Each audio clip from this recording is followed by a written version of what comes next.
भारत मकबूजा कश्मीर को अपना अटूट अंग कहता है, ऐसा ही है दीदी, ओ दीदी।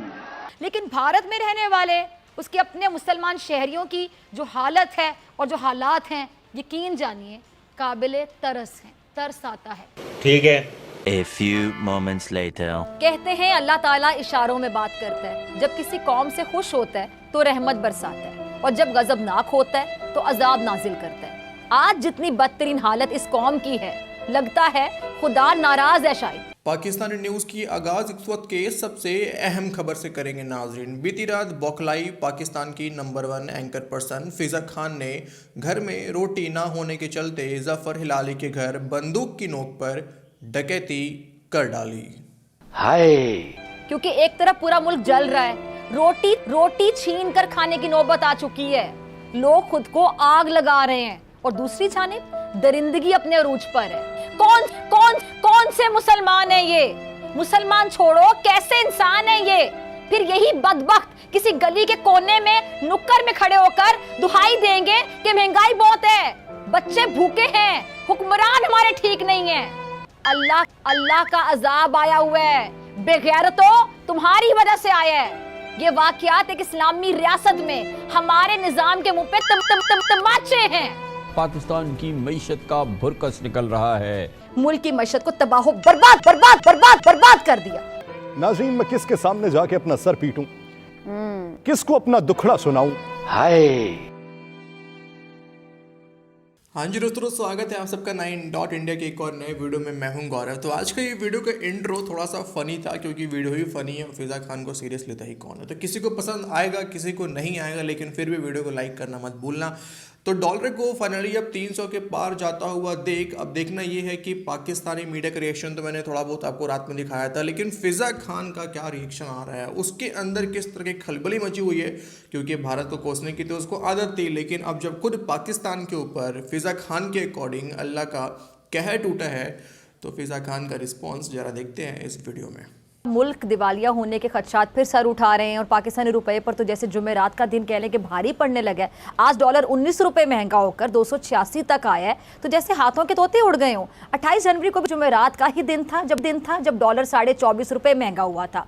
अच्छा, सागदार साहब को और कुछ नहीं तो एक क्रेडिट जरूर जाता है कि उन्होंने मुल्क में डॉलर की जो ब्लैक मार्केट है वो बना दी है। अब किसी को डॉलर चाहिए हो तो वो वहीं जाता है और 300 या उससे भी ज़्यादा कहने के ऊपर चला जाता है, खरीद में ले आता है। और IMF की जो रुकी हुई किस्त है उसने तो जैसे कह लें कि सबकी सांसें रोक दी हैं।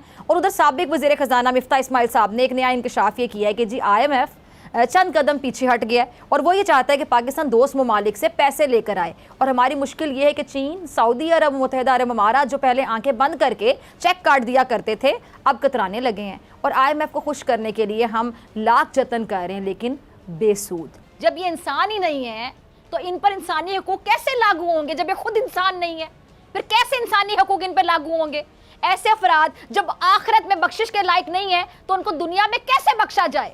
हुकूमत इस मामले पर कानून साजी आखिर कब करेगी? ये वाकई जब ये सुनने में, जब हम सुनते हैं कि मुल्क दिवालिया हो गया, खुदा ना खास्ता डिफ़ॉल्ट हो रहा है और ऐलान होना बाकी है, तो बड़ी तकलीफ़ होती है। बतौर मतलब मुहिब वतन पाकिस्तानी आपको भी तकलीफ़ होगी, उसामा को भी, मुझे भी, जितने नाज़रीन TV देख रहे हैं। कोई भी नहीं चाहेगा कि खुदा ना खास्ता हमारा मुल्क दिवालिया हो या हमारा मुल्क डिफ़ॉल्ट हो, अल्लाह ना करे ऐसा हो। लेकिन अगर खुदा ना खास्ता ऐसी बातें गर्दिश करती हैं कि ऐलान होना बाकी है, तो फिर तकलीफ़ दे है ना।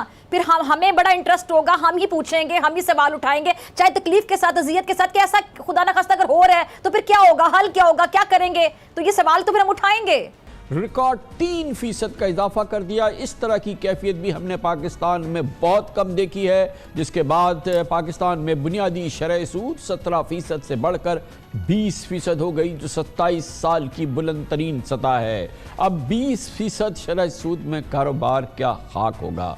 नाज़रीन, मैं किसके सामने जाके अपना सर पीटूं, किसके सामने फरियाद रसी करूं, किसको अपना दुखड़ा सुनाऊं कि इस्लामी जमहूरिया पाकिस्तान में पिछले 70 सालों में हमने ये नौबत नहीं देखी, हमने ये हालात नहीं देखे, हमने ये कड़वी गोली नहीं निकली जो अब हमें निगलना पड़ रही है। वो कह रहे हैं जी कोई डिफॉल्ट का कोई खतरा नहीं है, हमारे सारे इशारे जो हैं वो ठीक चल रहे हैं। मुझे तो इनकी ये नहीं समझ, इनके तो अपने इशारे खराब हो गए मुझे लगता है कि ये किस तरह के कौन से इशारों की बात करें। किसी आदमी से तो आप जाकर पूछें, कोई एक इंडस्ट्री बता दें, कोई एक इंडिकेटर बता दें जो अच्छा हो। क्या हमारी कोई एक्सपोर्ट बढ़ रही है, क्या हमारे रेमिटेंसेस बेहतर हो गए हैं, क्या हमारी टैक्स कलेक्शन बेहतर हो गई है, कहां से हम बेहतर हुए हैं, क्या हमारे ज़र-ए-मुबादला के ज़खायर बेहतर हो रहे हैं, IMF की डील का अभी तक कुछ पता नहीं है। आप कहते हैं जी हमने सारी चीजें मान ली हैं, कोई एक चीज बता दें, उसके बाद ये कह देना नहीं हम डिफॉल्ट नहीं कर रहे, हम डिफॉल्ट नहीं कर रहे। मुल्क का आपने बेड़ा गर्क कर दिया, कारोबार नहीं है, रोजगार नहीं है, कोई इंडस्ट्री इस वक्त नहीं है। अब महंगाई का अगर मुकाबला करते हैं, किसी का रोजगार चल रहा हो तो अच्छा, उसके पास तनख्वाह आ रही है महीने की, वो कुछ कमा रहा है तो किसी तरह से अपना गुजारा तो कर लेगा। बेरोजगारी रिकॉर्ड सतह पर है, महंगाई रिकॉर्ड सतह पर है।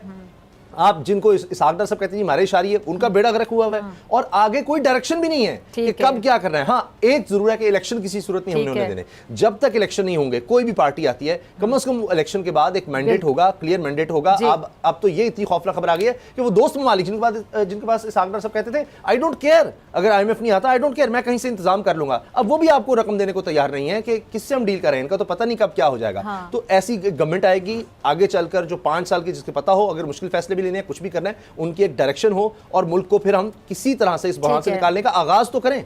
हमारे ऊपर मईशत का ऐसा अजाब मुसल्लत किया, ऐसा गोरख धंधा पैदा किया है कि हमें सुझाई नहीं देता कि जाएं तो किधर जाएं। हुकूमत कहती है कि मुल्क दिवालिया नहीं होने वाला। क्या हुकूमत को मुतवस्सत तबके के हालात मालूम है? मैं अपनी मिसाल देता हूं, मैं किसी और की मिसाल नहीं देता। मैं पाकिस्तान के उन चंद लाख अफराद में शामिल होता हूं कि जो अच्छा कमाते हैं, अच्छा पहन सकते हैं और अच्छा खाते हैं।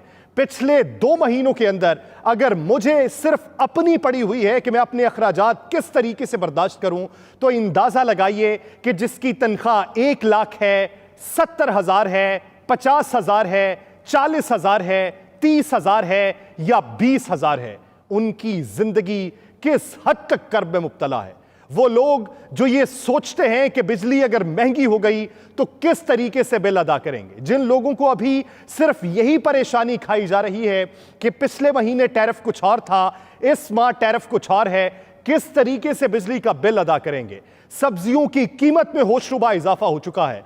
यहां 10, 20 या 30% नहीं, यहां पर 100% अशिया की खरीदारी जो है वो डबल हो चुकी है। यहां पर आप अंदाजा लगाइए कि एक फल जो 100 रुपए किलो में मिलता था, अब वो 400 रुपए में किलो मिले। वो गोश्त जो 300 रुपए में किलो मिलता था, वो 700 रुपए किलो मिले। वो सोना जो आपको 70 या 75 हजार में फी तोला मिलता था, वो अब 1 लाख से जायद कीमत में मिले और अभी भी आपको ये इम्कानात दिखाई दे रहे हों कि इसकी कीमत कम नहीं होगी बल्कि जायद होगी। आप किधर जाएंगे? आप अभी तक यही रोना रो रहे हैं कि पेट्रोल की कीमत तारीख की बुलंद तरीन सतह पर है।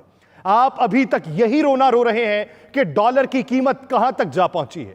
आपको यह मालूम होना चाहिए कि डॉलर 325 रुपए में भी इस वक्त मार्केट में नहीं मिल रहा। आपको यह मालूम होना चाहिए कि सोने का जखीरा भी शुरू हो चुका है। आपको यह मालूम होना चाहिए कि पेट्रोल की कीमत आने वाले दिनों में बढ़ रही है। आपको यह मालूम होना चाहिए कि नए एग्रीमेंट के तनाजुर में जो 3 रुपए से जायद फी यूनिट बिजली की सब्सिडी हुकूमत पाकिस्तान किसानों को फराहम कर रही थी, उसका खात्मा हो चुका है। तो दोस्तों उम्मीद है आपको आज का वीडियो बहुत पसंद आया होगा। तो प्लीज़ वीडियो को लाइक शेयर करना ना भूलें। हमारे चैनल पर आप नए हैं तो चैनल को सब्सक्राइब करके बेल आइकन को जरूर से प्रेस कर ले ताकि लेटेस्ट और मज़ेदार वीडियोस आप सबको मिलता रहे। मिलते हैं आपसे अगले वीडियो में। अपना ख्याल रखिए। जय हिंद।